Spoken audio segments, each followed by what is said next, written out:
Now, non-profit and NGO groups are often one of the first points of contact for tens of thousands of Ukrainian refugees crossing borders every day.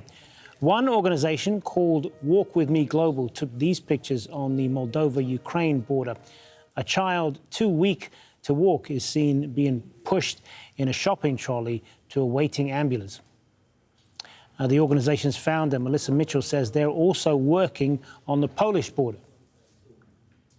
Behind me, you see the line just coming in over the border of West Ukraine near the city of Medica, and there are just thousands of people coming. We heard today that there is a train out of Lviv that will bring about 10,000 people to this destination, and they're really, as you've seen on the news, moms and babies and children and elderly. So we're just here trying to help with logistics, giving out some supplies, and we really need your help. It's going to be a long road for many of them. They need transport, they need housing, they need food, and so many moms carrying little babies. It's just really heartbreaking. Melissa Mitchell recently returned to Doha and joins us now via Zoom. Thanks very much for being with us. So we just played that clip of you talking about the conditions in the camp there and the immediate needs of people. I'm wondering if you can expand a little bit about that, because you got back from Poland and Moldova. So just tell us a little bit about what it was like at the border there.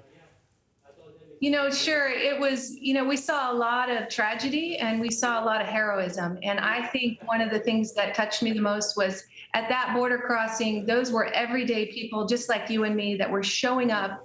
We had to actually park about 2 miles away and walk in. There were so many people from Poland who came in to help. So that was one of the things that really touched me the most, just the normal everyday people stepping up to the plate, opening their hearts, opening their homes, opening their wallets, and really helping these refugees that are fleeing over the border.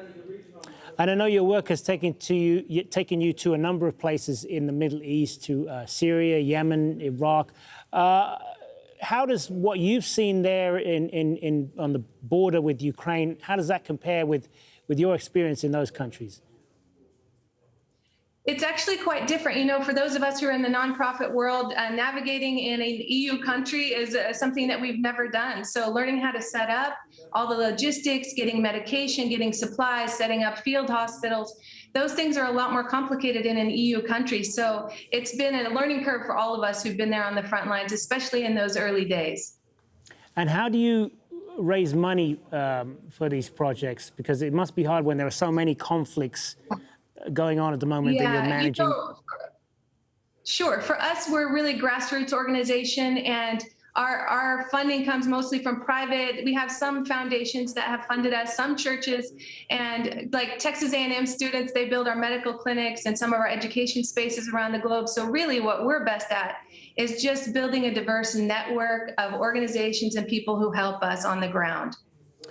I'm wondering if you could tell me as well, from some of the Ukrainians that you spoke to there, what their intentions for the future are. Do they see themselves coming back to Ukraine at some point, or is has things reached a point where there's no going back now? Well, it depends on which country you're in. In Moldova, we see them just transiting through. They might stay 2 or 3 days, and then they go on to other places like Germany, somewhere in the UK.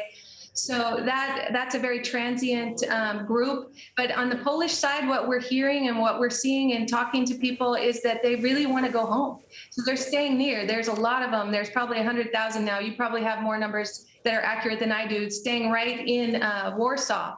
But on the borders, it's quite complicated in these countries because they're really villages. They're village borders. It's not like a city. So they come in and they're greeted by now nonprofits as well as the local people, just like you and I, and then they're transited into other cities. So a lot of them in Poland want to stay and they want to go back. They want to go back home. Good to talk to you, Melissa Mitchell. Appreciate your time. Thank you. Thank you so much.